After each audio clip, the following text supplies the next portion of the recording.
la invitación ahí a la iglesia en Conchalí, esperando en el Señor que se encuentren bien. Como decía nuestro hermano en oración, por acá también hemos visto algunas cosas.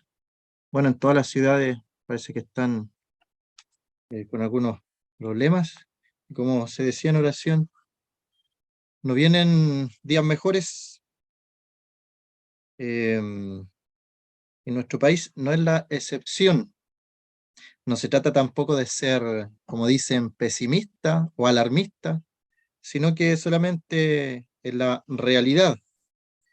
Hay personas que son estudiadas en el tema y lo que está pasando hoy día lo predijeron hace 10 años, sin ser profetas ni nada por el estilo, solamente por estudiar un poco de teorías políticas y un poco de historia.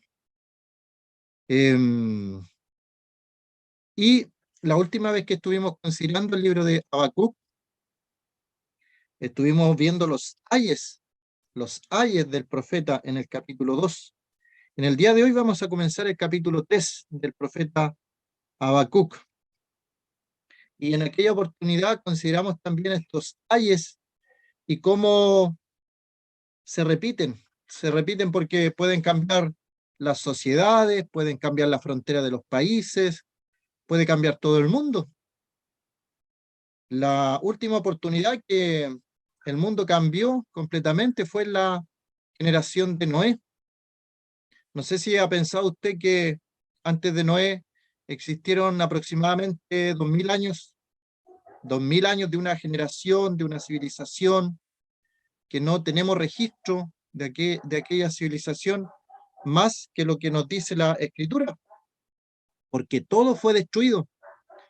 Todos los años, las generaciones, las civilizaciones, hasta Noé fue destruido. Y puede cambiar todo el mundo, así como cambió en el diluvio.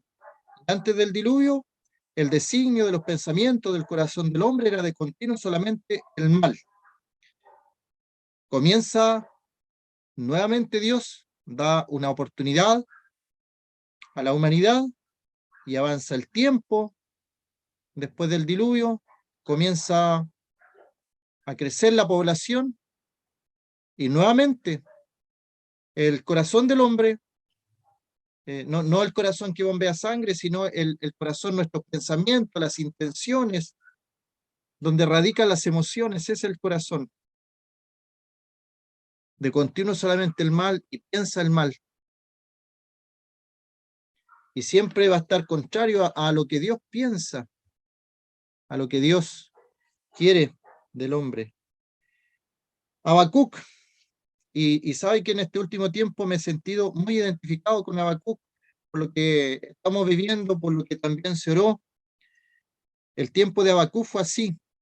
Él entiende que ve muchas cosas alrededor y todas son malas, y le pregunta a Dios el por qué. ¿Por qué? Capítulo 1 lo vimos. ¿Por qué me hace ver todo esto? Esta iniquidad. ¿Por qué me hace ver molestia? ¿Por qué me hace ver destrucción, violencia, pleito? ¿Y por qué se levanta contienda unos contra otros? ¿Por qué me haces tú ver todo esto? ¿Hasta cuándo vas a permitir, Dios, todo lo que estoy viendo? Y Dios le dice que Él está trabajando en el asunto y va a levantar un pueblo, que son los caldeos, para destruir a el pueblo de Israel. Y ahí viene la confusión de este profeta Habacuc, porque él no entiende cómo Dios, para castigar a su pueblo que se está portando mal, va a traer a un pueblo inconverso, impío, idólatra, y ese pueblo lo va a utilizar de instrumento para castigar a su amado pueblo de Israel. Pero este libro nos enseña que Dios actúa de esa forma, y Dios utiliza a estos pueblos para agredir al pueblo de Israel, para castigarlo. Lo utiliza solamente como un instrumento. Y luego le explica también a Habacuc que estos pecados, estos ayes que el pueblo estaba cometiendo, van a ser terminados por el pueblo de los caldeos, pero posteriormente a eso, el pueblo de los caldeos también va a ser destruido, también va a caer. Y ahí entonces viene lo que es la oración del profeta Habacuc sobre Sigionot, capítulo 3, verso 1. Oración del profeta Habacuc sobre Sigionot. Y aquí podemos hacer una primera reflexión de lo que es orar y la importancia de la oración después de todas las calamidades que él ve en el capítulo 1 y el capítulo 2. Lo consideramos como él estaba sobre su guarda y ahí tenía que estar, estaba reflexionando, meditando. Y dice, oración del profeta Habacuc sobre Sigionot: oh Jehová, he oído tu palabra y temí. Oh Jehová, aviva tu obra en medio de los tiempos. En medio de los tiempos, hazla conocer. En la ira, acuérdate de la misericordia. Dios vendrá de Temán y el santo desde el monte de Parán. Selah. Su gloria cubrió los cielos y la tierra se llenó de su alabanza y el resplandor fue como la luz. Rayos brillantes salían de su mano y allí estaba escondido su poder.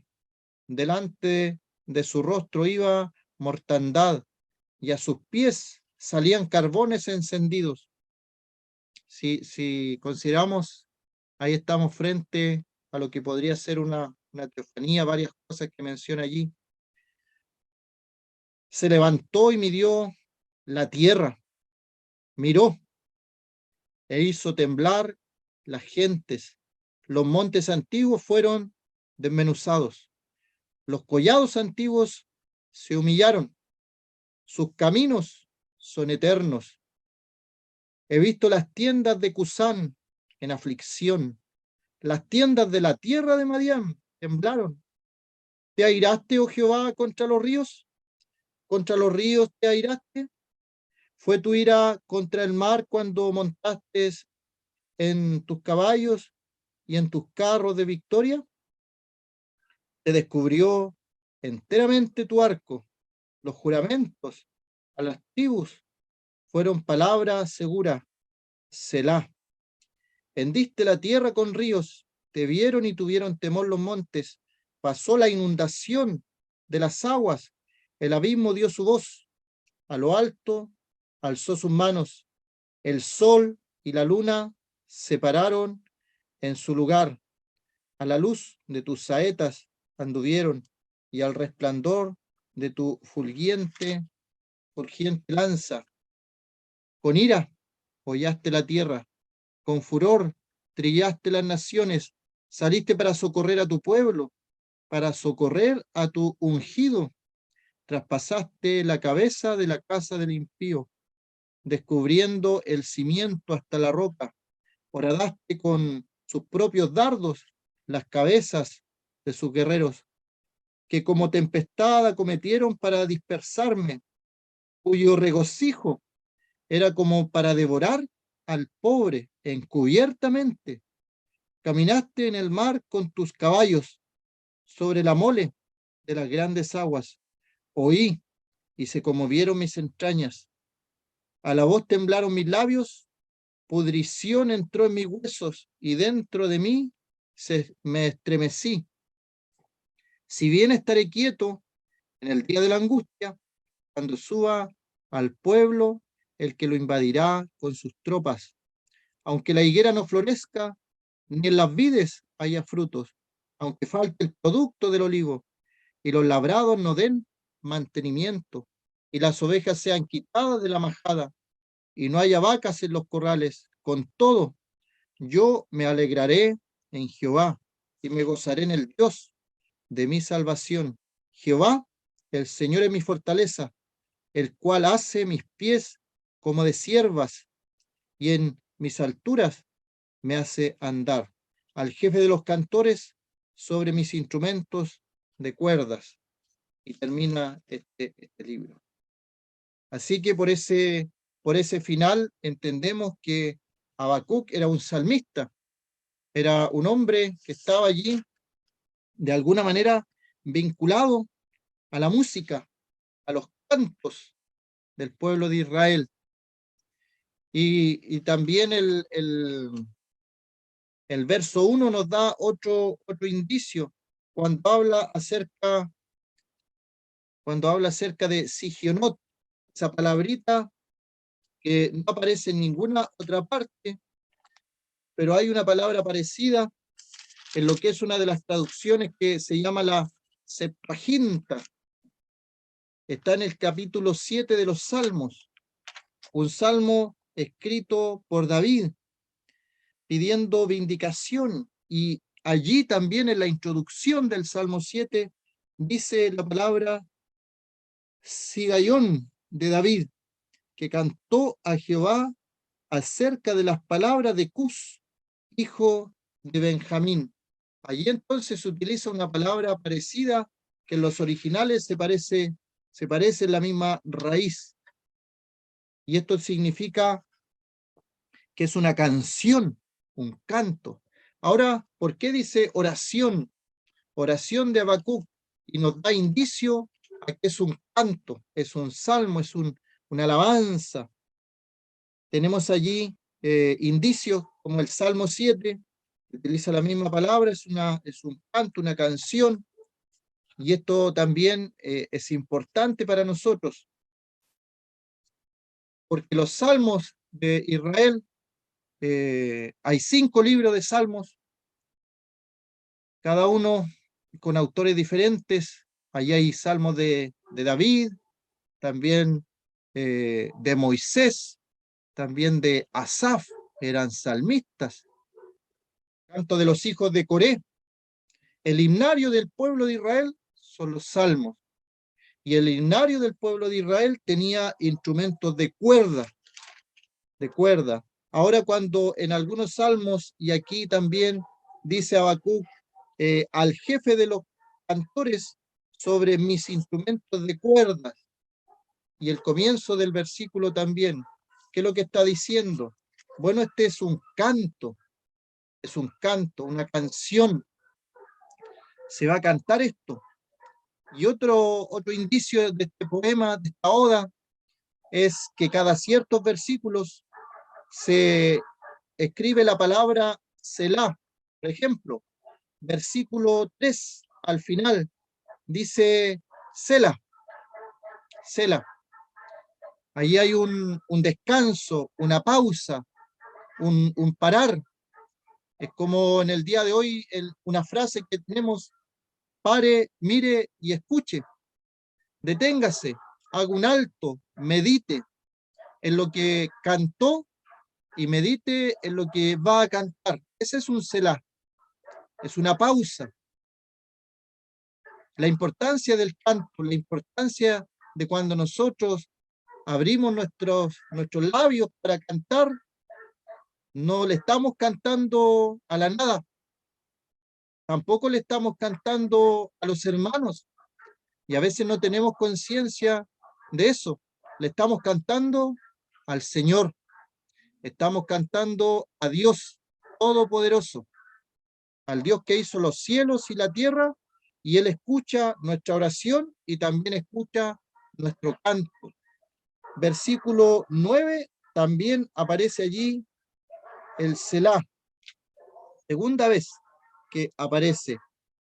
Es una pausa, es un alto, deténgase, considere. Y el versículo 13 al final, descubriendo el cimiento hasta la roca, y dice Selah. Ahí están las pausas de este canto. Lo que nosotros conocemos en el día de hoy podría ser parecido a lo que tenemos como estrofas. Y cuando terminamos una estrofa de un himno, vamos al coro y luego seguimos con la segunda estrofa. Puedo dejar entonces la pregunta, hermanos, hermanas: ¿consideramos nosotros cuando cantamos, cuando elevamos un canto al Señor, que se lo estamos cantando a Él? Y estos cantos tienen que ser espirituales, así como este profeta Habacuc lo dice como una oración. Al parecer se puede pensar que él estaba orando, estaba elevando su oración, luego escribe aquella oración y luego pasa a ponerle música a esta oración y lo hace con instrumentos de cuerda y también lo hace con cantores, como dice al final del capítulo. Así que allí tenemos todos los ingredientes. Y esta alabanza, este canto, este salmo, podríamos decir que aparece aquí, es la costumbre del pueblo judío. Así cantaban ellos, el himnario del pueblo judío, los salmos. Tenían cantores, hombres y mujeres, y se organizaban en grupos. Ahí estaba el Emán, Asaf, y se organizaban por familias, por hijos. Era toda una organización. Ahora nosotros podemos leer y nosotros vamos a leer solamente, pero ellos le pusieron música, le pusieron melodía, le pusieron un acompañamiento con instrumentos de cuerda, dice también la palabra, y un estilo del canto que ahí se le dan las instrucciones también, qué estilo vamos a hacer. Y todos esos ingredientes arman un salmo. Y ahora algo complicado para algunos es complicado esto, que aquí menciona instrumentos de cuerdas, pero tenemos que pensar que estamos hablando del pueblo judío, del pueblo de Israel. Nosotros no somos pueblo judío, no somos Israel. ¿Qué se nos enseñará a nosotros como iglesia respecto a estas canciones, a estos cantos? Vamos a leer solamente dos versículos. El primero está en Efesios capítulo 5, versículo 19. Y aquí se nos escribe a nosotros como iglesia para el día de hoy respecto a los cantos. También si nosotros miramos nuestro himnario, usted puede ver, hoy día hay más acceso a la información. Si le gusta un himno, usted puede anotar la letra del himno y buscarla, por ejemplo, en internet. ¿Quién lo escribió? ¿En qué ocasión lo escribió? Y a veces nos llevamos sorpresas, gratas sorpresas, porque himnos preciosos que nos dan ánimo, nos dan consuelo. Uno diría, bueno, el autor estaba animado escribiendo ese himno. Y cuando buscamos la historia del himno, el que lo escribió estaba pasando por la tragedia más grande de su vida y había visto ver morir a su esposa, a sus hijos, y él buscó refugio en el Señor y escribe un himno que nos trae tanto ánimo, por dar un ejemplo solamente. Así que también podríamos seguir el mismo patrón de creación de Habacuc, una oración escrita y luego le ponen melodía. Mire lo que dice Efesios 5:19, hablando entre vosotros con salmos, con himnos y cánticos espirituales, cantando y alabando al Señor en vuestros corazones. No se da ninguna instrucción acerca de instrumentos de cuerda o instrumentos de viento, u otra clase de instrumentos. Y otro versículo ahí cerca, en Colosenses capítulo 3, versículo 16.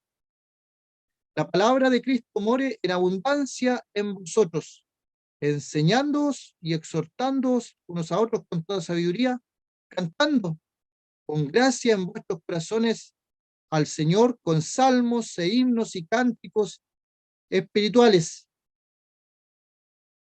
Nuevamente, si se fija, cantando con gracia.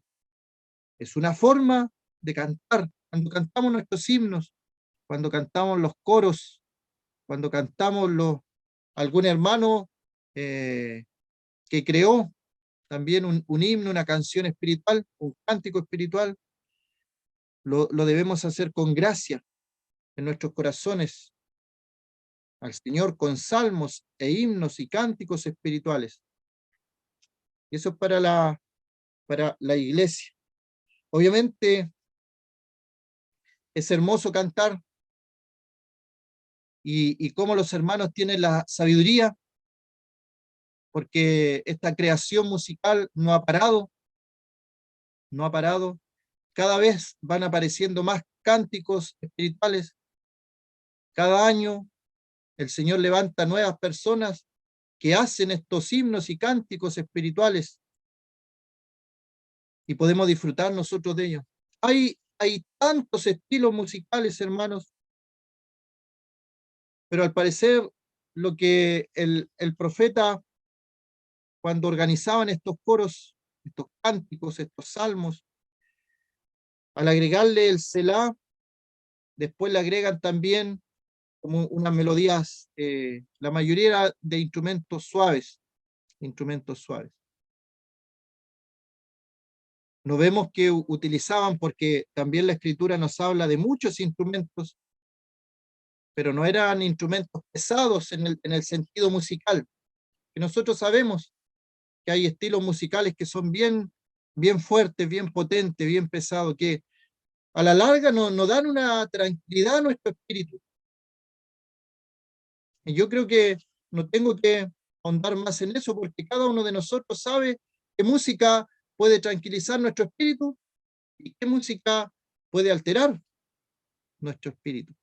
Lo importante, siempre yo aquí anoté un lineamiento, es solamente una sugerencia. Cuando alguien dice, dice que es una canción cristiana, ¿cómo podemos saber si algo escrito y llamado canción cristiana es cristiana en realidad? Bueno, solamente como sugerencia, tiene que ser bíblica, bíblica. No sé si usted se ha dado cuenta, a veces sintonizando una radio cristiana, entonces uno empieza a escuchar la canción que se dice cristiana, pero en ningún momento menciona algo de la Biblia, o menciona algo referente a las cosas del Señor. No sé si le ha pasado, por lo menos a mí, me ha pasado más de una oportunidad que uno como que comienza a escuchar la letra y no tiene mucha relación con la escritura, o con Jesús, o con Dios, o con el pecado, o con la salvación, o con el arrepentimiento.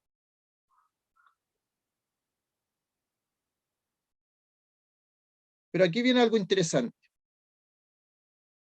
Se puede dar el otro caso. Hay personas que son muy criticadas y se les critica, y cuando uno escucha alguna de sus canciones, es escritural, habla de la fe, del arrepentimiento, de la salvación, de la soberanía de Dios. Así que yo pienso un pensamiento muy personal, que en el cielo nos vamos a llevar muchas sorpresas. Por eso a veces es mejor no criticar, no juzgar. Será el Señor en su soberana voluntad que haga eso. Pero le dejo ese parámetro. ¿Será cristiana o espiritual esa canción? Fíjese en la letra. Fíjese en la letra. Aquí estamos en presencia de un hombre que escribió un cántico, un salmo. Y si uno lee, habla de Dios, de Dios, de Dios, soberanía de Dios, poder de Dios, la gloria de Dios, todo de Dios. Nadie podría dudar que esta es una canción, un cántico, un salmo espiritual. ¿Se fija?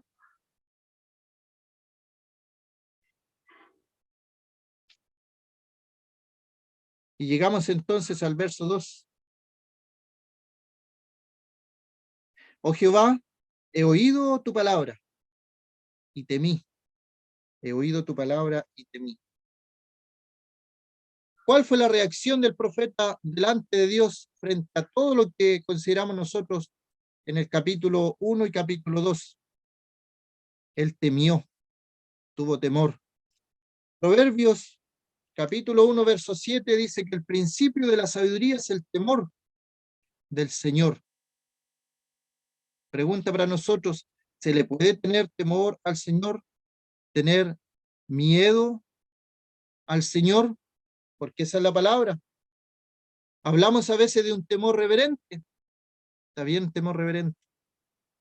Pero Habacuc conoce lo que Dios va a hacer. ¿Cómo va a destruir al pueblo de Israel? Por eso decía que me siento un poco identificado con Habacuc en este tiempo. ¿Qué tal si Dios decide destruir nuestro país? ¿Ha pensado usted que toda la destrucción puede ser que Dios la esté permitiendo? Esa fue la revelación que le pasó a Habacuc. Él estaba hastiado, estaba cansado de ver tanta violencia, tanta maldad, cómo prosperaban los impíos, cómo hacían tantas cosas malvadas los impíos. Y Dios le muestra a él que la voluntad de Dios, en su soberana voluntad, él va a destruir al pueblo de Israel. Y no hay vuelta que darle a eso. Porque él dice, el pueblo no se va a arrepentir. Todo lo que tú estás viendo y la maldad que se está viendo, Dios va a permitir que el pueblo sea destruido por los caldeos. Son pensamientos fuertes para el profeta. El pueblo de Dios va a ser destruido por un pueblo más malvado que él. Entonces, por eso utiliza esa palabra, temí. He oído tu palabra. Otras traducciones dicen lo siguiente, escuché tu informe. Escuché tu informe. Y otra traducción, consideré tus obras. Escuché tu informe, consideré tus obras. El profeta entendió que Dios tiene un plan. Esto va a pasar primero, esto después, y por último esto. No hay nada que se le escape a la soberana voluntad de Dios. Y él entiende eso. Cuando él meditaba sobre su guarda, dice, capítulo 2, ahí él meditaba y se da cuenta de lo que Dios va a hacer. Y que haga lo que haga, Habacuc no va a poder impedir que la destrucción venga. El pueblo ha sido rebelde y Dios va a juzgar a su pueblo. Y a veces Dios permite el juicio a los pueblos por juicio a su pueblo, la iglesia. Hay países que han sido juzgados para, por ejemplo, avivar la iglesia de aquel país. La función de la iglesia es ser sal de la tierra, ser luz en las tinieblas. Y a veces nosotros no estamos cumpliendo ese propósito y Dios envía algo para que despertemos, para que reaccionemos, para que temamos. Y vuelvo a mi pregunta, ¿se le puede tener miedo a Dios, temor a Dios? El principio de la sabiduría es el temor al Señor. Se puede aplicar al temor reverente, pero ¿sabe que también se puede aplicar al otro temor? Al temor de un hijo cuando se porta mal y tiene que ser disciplinado por su padre. Hebreo nos dice aquello. Hebreo nos muestra. Dice que ¿qué padre es aquel que no disciplina a los hijos? Lo vamos a leer en Hebreos, cómo Dios también tiene que ser temido por esto. Hijo mío, no menosprecies la disciplina del Señor, ni desmayes cuando eres arrepentido por él, porque el Señor al que ama disciplina y azota a todo el que recibe por hijo. Si soportáis la disciplina de Dios, os trata como a hijos, porque ¿qué hijo es aquel a quien el Padre no disciplina? Pero si se os deja sin disciplina, de la cual todos han sido participantes, entonces sois bastardos y no hijos. Y luego explica que nosotros tuvimos nuestros padres que nos castigaban y los venerábamos, porque era por nuestro bien. Ahora, ¿cuánto más al Padre Celestial? ¿Sabe que Habacuc no eleva una oración diciendo ojalá esto no pase? Tampoco ora por él mismo, diciendo, bueno, Señor, si tienes que destruir a tu pueblo, guarda mi vida. ¿Sabe cuál fue la oración? He oído tu palabra y temí. Tuve temor de lo que tú vas a hacer. Oh Jehová, aviva tu obra en medio de los tiempos.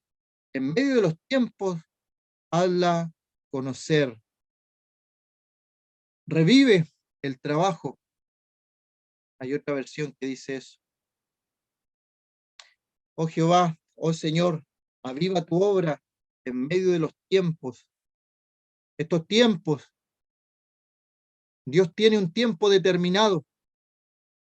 Cada cosa tiene su tiempo determinado. No se puede ni adelantar ni demorar. Dios lo ha planificado todo. A veces nosotros queremos apurarnos en algunos tiempos. El Señor nos hace experimentar el reposo, el esperar en el Señor, el tener paciencia. A veces nosotros queremos todo rápido. Y todo esto tiene que ver con la soberanía de Dios. Son los tiempos de Dios. ¿Cuántas veces decimos los tiempos del Señor son mejores que los nuestros? Pero en el momento de una prueba, de una angustia, no lo entendemos y queremos que todo sea ya, que todo sea rápido. Pero el Señor nos enseña a esperar en Él, esperar en el Señor, aprender aquella lección de la paciencia. Y Él después nos dice lo que debemos hacer. Si esperamos en el Señor, Él va a abrir las puertas. En medio de los tiempos, hazla conocer. Y aquí está la reflexión más grande que yo encuentro de este profeta, en la ira. Él sabe todo lo que Dios va a hacer. En la ira, acuérdate de la misericordia. Esa es la oración. En la ira, en toda la destrucción que va a quedar, en toda la destrucción que van a hacer los caldeos con la nación, Él dice, en tu ira, en tu castigo, acuérdate de la misericordia. Acuérdate, Señor, que tú eres misericordioso. Ten piedad, ten compasión. Habacuc es como decir, yo entiendo lo que tú vas a hacer es terrible, la destrucción de mi país, de mi nación, es terrible, pero lo estoy entendiendo. Estoy entendiendo que a veces tú permites un terrible castigo, una terrible destrucción, porque hay un propósito en eso. Hay un propósito para salvar al pueblo en general. Pero él pide, en tu ira, en todo lo feo que va a acontecer, acuérdate de la misericordia. Y en eso podemos confiar, hermanos. Podemos confiar en que Dios es un Dios misericordioso, es un Dios compasivo y es un Dios que nos ha hecho muchas promesas. Y en tiempos de angustia, en tiempos de aflicción, en tiempos de destrucción, como el profeta, podemos confiar en que pase lo que pase, podemos confiar en Él. Tal vez no vamos a poder impedir la destrucción. Hagamos lo que hagamos, la destrucción viene, dice Habacuc. Pero acuérdate en tu ira que tú eres misericordioso, que tú eres compasivo, que tú siempre has tenido cuidado de tu pueblo. Acuérdate de eso, Señor. Esa es la oración. No sé si se fija que es hermosa la oración. En ningún momento Habacuc dice que Dios es injusto. En ningún momento dice que las cosas de las cuales Dios lo acusa en los ayes. Habacuc no dice que no son todos así. Por ejemplo, cuando dicen los ayes que había gente que acumulaba para sí desmedidamente. Habacuc nos dice eso no es verdad. En ningún momento. Dios da una sentencia por los pecados. El que acumulaba y multiplicaba lo que no era suyo. El segundo hay, el que codiciaba ganancias injustas para su casa y acumulaba y se iba a los cerros a vivir aislado del pueblo. El tercer hay, el que edificaba la ciudad con sangre. Esto tenía que ver con la violencia, con lo que conocemos hoy día como el sicariato, los sicarios. A eso se refiere, a violencia, a asesinatos por encargo. Se fija que cada vez más nuestras sociedades se parecen a la que vivió Habacuc. El cuarto hay tenía que ver con la gente que bebía desmedidamente. No era solamente que tomaba una copa de vino, estas personas se embriagaban, se juntaban a embriagarse y también embriagaban a las personas que no lo hacían, los inducían al vicio, los embriagaban y los desnudaban. ¿Se fija? El corazón del hombre siempre ha sido malvado. Cada vez más se parece a nuestra sociedad. Y luego se burlaban de las personas que las habían embriagado y las habían desnudado para ver su vergüenza. Y el último ay era de la idolatría. Por todos lados ídolos de distintas naciones tenían los israelitas. Entonces, tampoco la oración de Habacuc es de que el pueblo va a cambiar o de que todo lo que se ha dicho es mentira. Él dice, estoy aprendiendo, estoy viendo las orillas de cómo opera la soberanía de Dios, cómo trabaja la soberanía de Dios. Estoy viendo tu trabajo, tu obra, y estoy pensando que cuando venga todo esto malo, acuérdate, Señor, que tú eres misericordioso. Acuérdate de la misericordia.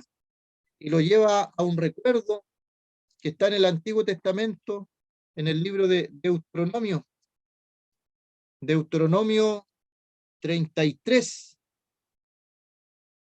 Esta es la bendición con la cual bendijo Moisés, varón de Dios, a los hijos de Israel antes que muriese. Dijo, Jehová vino de Sinaí y de Seir, les esclareció, resplandeció desde el monte de Parán y vino de entre 10 millares de santos con la ley de fuego a su mano derecha. Aún amó a su pueblo. Todos los congregados a él estaban en su mano, por tanto ellos siguieron en tus pasos, recibiendo dirección de ti. Ese es el recuerdo que viene a la mente del profeta Habacuc. Tú eres misericordioso, tú vas a castigar a tu pueblo, acuérdate en la ira de la misericordia. Y luego se va este recuerdo. Dios vendrá de Temán y el santo desde el monte de Parán. Su gloria cubrió los cielos y la tierra se llenó de su alabanza. El pueblo de Dios allí en Deuteronomio y también más adelante en el libro de los jueces, el capítulo 5, jueces capítulo 5, versículo 4. Cuando saliste de Seir, oh Jehová, cuando te marchaste de los campos de Edom, la tierra tembló y los cielos destilaron, y las nubes gotearon aguas. Los montes temblaron delante de Jehová. El Sinaí, delante de Jehová, Dios de Israel. ¿Qué es lo que hace el profeta aquí? También lo podemos hacer nosotros en el día de hoy, cuando estemos atravesando angustia, tribulación, problema, destrucción. Apelar a la misericordia del Señor. Ten misericordia, Señor. Acuérdate que eres misericordioso. Y también recordar cómo ha obrado Dios en la antigüedad. Y eso da confianza para cómo puede obrar en el día de hoy.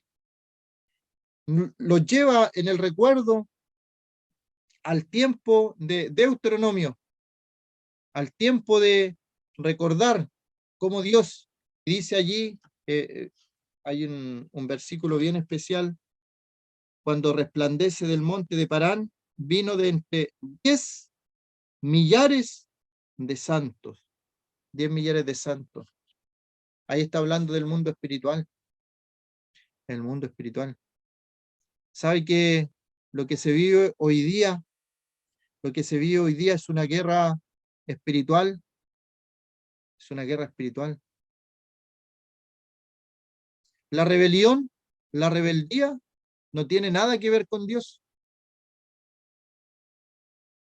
Mencionó también en oración al principio, tiene que ver con Satanás. El enemigo de las almas, el enemigo de Dios, fue el primer rebelde, fue el primero que organizó una rebelión, Satanás, y se llevó una tercera parte de los ángeles con él. Pero Dios se acompaña de 10 millares de santos, y en los salmos también aparecen veintenas de millares. Las huestes espirituales de maldad son un tercio de lo que se escapó del cielo. Todo lo demás son ángeles que están al servicio de los hijos de Dios. A veces tampoco, a veces tampoco tenemos conciencia de aquello.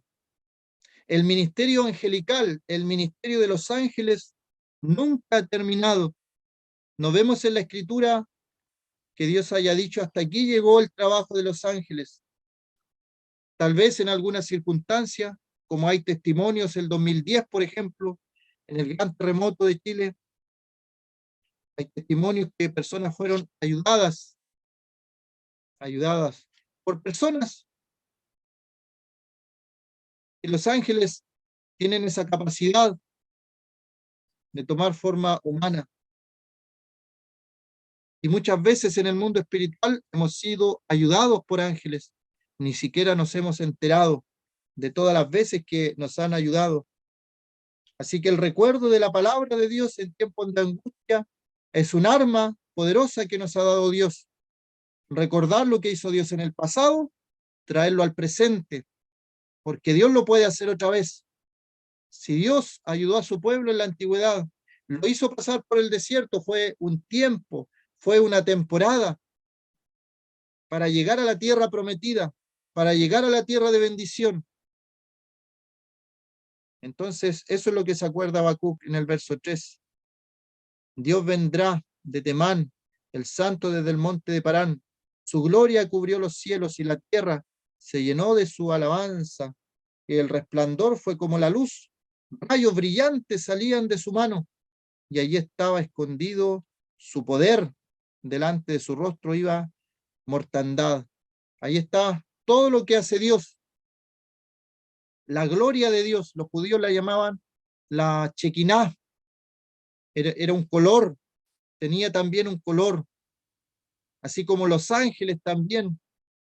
Hay un color que aparece en los evangelios cuando se ven varones con vestiduras resplandecientes, tan blancas que lavador alguno podría dejar un blanco resplandeciente de esa manera, como el color del relámpago. Ese es el color de estos seres espirituales también, de la gloria, de la Shekinah. Y si Dios lo hizo en el pasado, lo va a hacer ahora nuevamente, dice Habacuc.